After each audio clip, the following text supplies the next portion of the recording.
Hello students, welcome back to MT classes.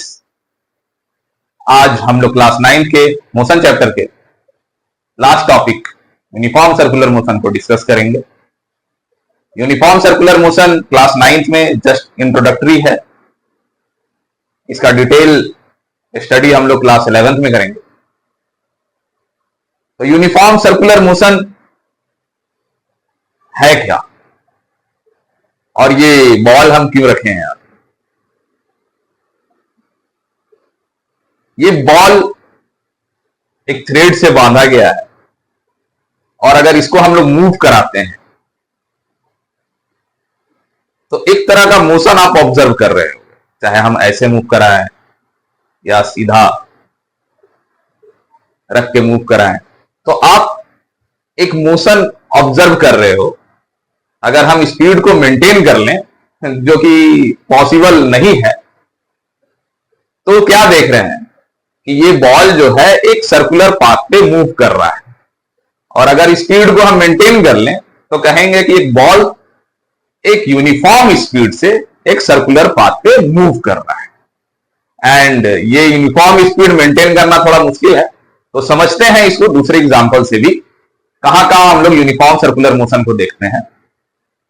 तो अगर कोई भी चीज एक सर्कुलर ट्रैक पे मूव करे और कांस्टेंट स्पीड से मूव करे तो उसको हम लोग यूनिफॉर्म सर्कुलर मोशन कहते हैं। जैसे एग्जांपल ले लें, एक फैन, इलेक्ट्रिक फैन, एक ब्लेड पे आप अगर स्टिकर लगा दे फैन के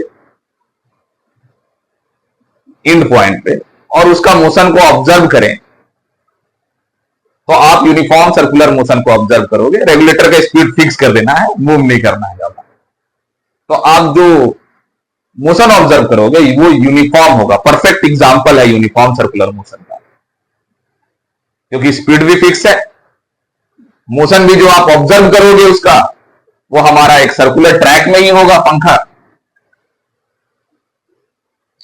स्टिकर लग गया है अगर इस जगह पे, तो वो स्टिकर आपको लगेगा कि मूव कर रहा है कंटिन्यूअसली इस पाथ पे। Movement of moon around the earth, movement of earth around the sun, इन सब मोशन को हम लोग यूनिफॉर्म सर्कुलर मोशन कहते हैं। तो अब यूनिफॉर्म सर्कुलर मोशन क्यों कह रहे हैं? तो ये टॉपिक 3 वर्ड का बना हुआ है। शुरुआत करते हैं पीछे से। तो मोशन का मतलब पता है, अगर आप मूव कर रहे हो तो आप कह सकते हो ऑब्जेक्ट मोशन में है। मूवमेंट अगर शो कर रहे हैं तो ठीक है, तो मूवमेंट अगर आप बता रहे हो तो आप बता सकते हो कि आप मोशन में हो। दूसरा वर्ड क्या है? सर्कुलर। तो मोशन कैसा? एक सर्कुलर पाथ को कवर कर रहा है, सर्कल कह लें, एक सर्कल को कवर कर रहा है अगर motion. If you are moving in a circular track you can take the example, तो उसको हम लोग सर्कुलर मोशन कहेंगे। अगर वही मोशन यूनिफॉर्म हो गया तो अब यूनिफॉर्म किसको कहते हैं? कांस्टेंट स्पीड में चल रहे हो या वेलोसिटी कह लो।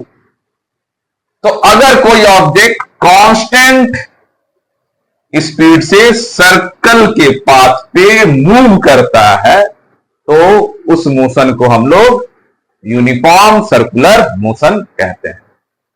जो एक फैन हम लोग फिक्स्ड कर दें एक स्पीड पे तो मूव करता हुआ दिखता है। क्या दिखता है? कि वो एक सर्कुलर ट्रैक पर कांस्टेंट स्पीड से मूव कर रहा है, और इस तरह का मोशन को हम लोग यूनिफॉर्म सर्कुलर मोशन कहते हैं। तो यूनिफॉर्म सर्कुलर मोशन क्लियर है। अब यहां पे अगर हम लोग मोशन के बारे में बात कर रहे हैं तो हम लोग अब क्या निकालेंगे? तो हम लोग जानना चाहेंगे, अगर ऑब्जेक्ट मूव कर रहा है तो क्या उसका स्पीड हम लोग कांस्टेंट रखे हैं, तो क्या दूसरे वेरिएबल भी कांस्टेंट होगी? तो वो चीज समझेंगे। तो सबसे पहला शुरुआत करते हैं, अगर स्पीड निकालना सर्कुलर ट्रैक पर किसी भी ऑब्जेक्ट का तो कैसे निकालेंगे? तो स्पीड निकालना जानते हैं हर कोई, अभी तक तो जान गए होंगे। स्पीड क्या होता है? अगर आपको पता चल जाए कि आप कितना डिस्टेंस कवर किए और उस डिस्टेंस को कवर करने में कितना समय लगा है, तो आप स्पीड निकाल सकते हैं किसी ऑब्जेक्ट का। तो अगर सर्कुलर पाथ पे आप चल रहे हो, तब आपका स्पीड कैसे निकलेगा? सपोज दैट एक ऑब्जेक्ट घूम रहा है, ये सर्कुलर ट्रैक कवर करेगा, तो इसका डिस्टेंस कैसे निकलेगा? Suppose it start from here and again come back to here, distance कैसे निकलेगा? पता है, सर्कल का पाथ पे आप कवर कर रहे हो, तो सर्कुलर ट्रैक का डिस्टेंस निकालने के लिए हम लोग सर्कमफेरेंस निकालते हैं। तो हम कह सकते हैं, अगर इसका सर्कमफेरेंस आपको पता चल जाए of the given circle of having a definite radius, radius have to be known, radius पता होना चाहिए, तो आप इसका सर्कमफेरेंस निकाल दिए। और ये सर्कल कंप्लीट करने में जो टाइम लगा है, अगर वो टाइम आपको पता चल जाए, तो आप स्पीड भी निकाल सकते हैं। अगर आपको स्पीड पता है, तो हम कह सकते हैं इन जनरल कि मैग्नीट्यूड ऑफ द वेलोसिटी आपको पता है, क्योंकि स्पीड का मैग्नीट्यूड और वेलोसिटी का मैग्नीट्यूड हम लोग बराबर मान के चलते, मैग्नीट्यूड।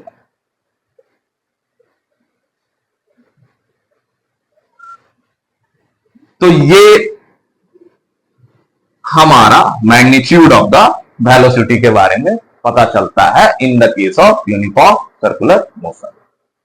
कैसे निकलेगा? Circumference of the given circle upon time. We are taking the example of one complete revolution. हम लोग एक complete revolution का एग्जाम्पल ले रहे हैं।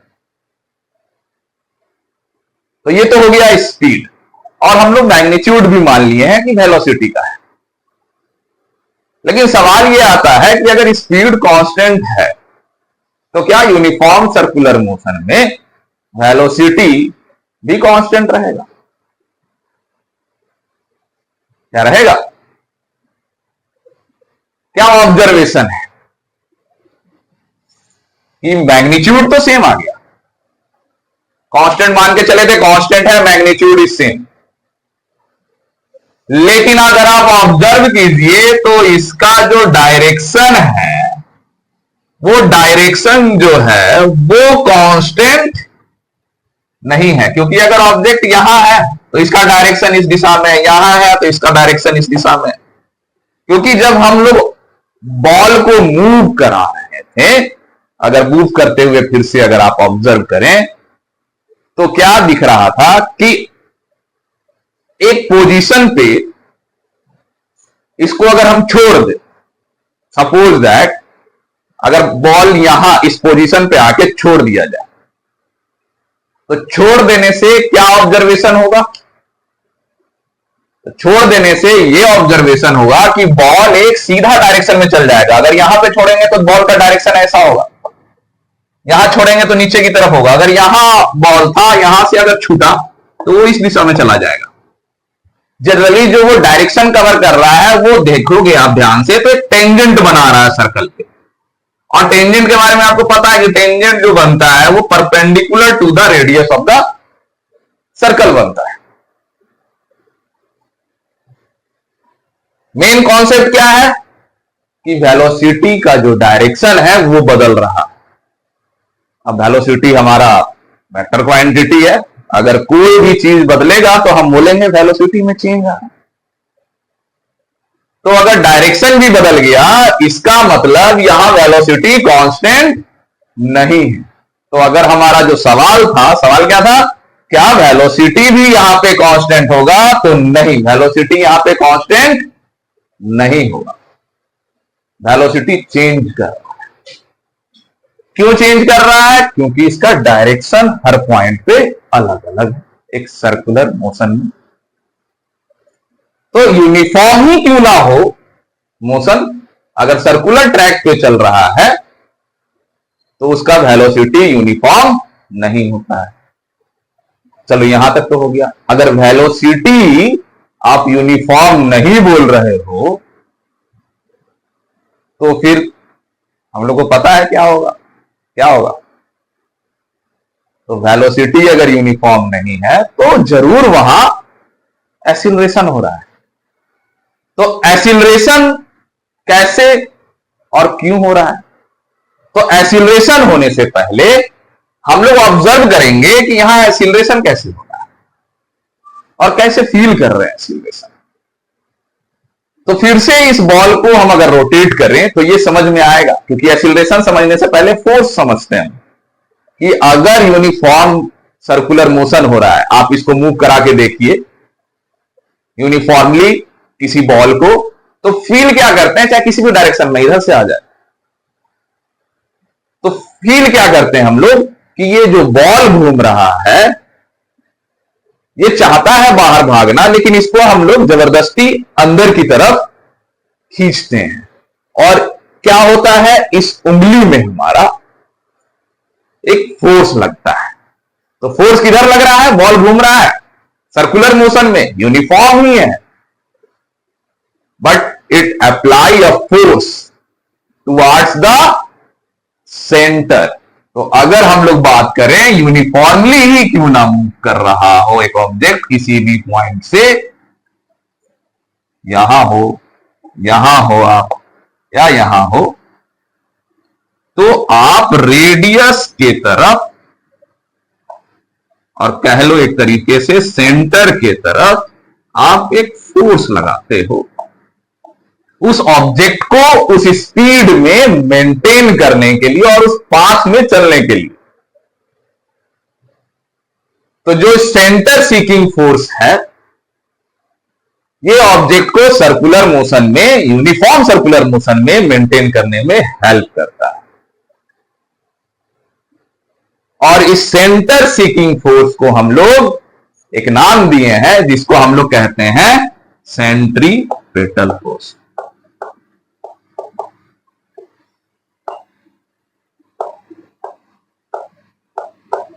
डायरेक्शन किधर है, टुवर्ड्स द सेंटर। तो जो अर्थ भी चल रहा है सन के अराउंड, वो क्यों चल रहा है, उसके चारों तरफ क्यों घूम रहा है?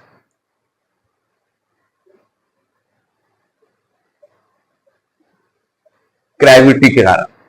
और ग्रेविटेशन कैसा फोर्स है, सेंटर सीकिंग फोर्स है, खींचता है। सन हम लोग को खींच रहा है अपने तरफ। मान लेते हैं सन सेंटर में, वो क्या कर रहा है, फोर्स लगा रहा है, उसका ग्रेविटी हम लोग को खींच के रखा, जिसके कारण हम एक अपना पाथ को मेंटेन किए हैं। जो हमारा ऑर्बिट होता है, ओरिजिनली हम लोग के बुक में लिखा हुआ है ये यूनिफॉर्म सर्कुलर मोशन के बारे में, लेकिन जाएंगे फैक्ट्स में तो यूनिफॉर्मली सर्कुलर पाथ होता नहीं, लेकिन तब भी वो एक ऑर्बिट में हम लोग को मेंटेन कर रहा है सेंटर सीकिंग फोर्स के हेल्प से, जिसको हम लोग ग्रेविटी कहते हैं और ग्रेविटेशनल फोर्स कहते हैं। चाहे मून को ही अर्थ क्यों नहीं अट्रैक्ट करके रखे हुए, और मून क्यों नहीं मूव कर रहा है अराउंड द सन, तो कैसे कर रहा है? अगर ग्रेविटी ना लगे, खत्म हो जाए मान लेते हैं, तो क्या होगा?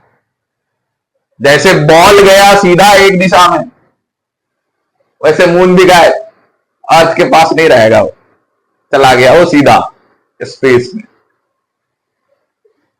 हमारा अर्थ पे भी अगर नहीं लगे ग्रेविटेशनल फोर्स सन के द्वारा, तो ये भी सीधा अपना कहीं दूसरा ऑर्बिट पकड़ेगा। तो ये फोर्स जो है उसको एक ऑर्बिट में मेंटेन करके रखने में हेल्प करता है। तो इस फोर्स को हम लोग कहते हैं सेंट्रीपेटल फोर्स। अब फोर्स अगर सेंटर की तरफ लग रहा है तो एक्सीलरेशन का भी डायरेक्शन यहां पे जो होगा वो भी किसके तरफ होगा, सेंटर के तरफ होगा। तो यहां पे एक्सीलरेशन हो रहा है वेलोसिटी के चेंज होने के कारण, और जो एक्सीलरेशन हो रहा है वो हमारा क्या है, सेंट्रीपेटल एक्सीलरेशन है। और दूसरे तरीके से कहें कि एक्सीलरेशन है जिसके कारण वेलोसिटी में चेंज आ रहा है, वो जो एक्सीलरेशन है वो हमारा सेंट्रीपेटल एक्सीलरेशन है।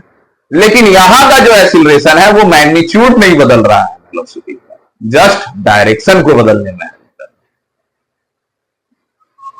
तो ये हमारा यूनिफॉर्म सर्कुलर मोशन में ऑब्जेक्ट को मेंटेन कर रहा है, but velocity is being change by the change in direction of the object moving around in a circular track. तो ये हमारा यूनिफॉर्म सर्कुलर मोशन का कॉन्सेप्ट है। अब ध्यान से देखिए, एक दो क्वेश्चन बनता है।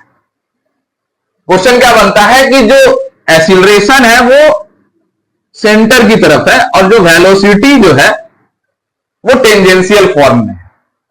तो direction of acceleration and velocity,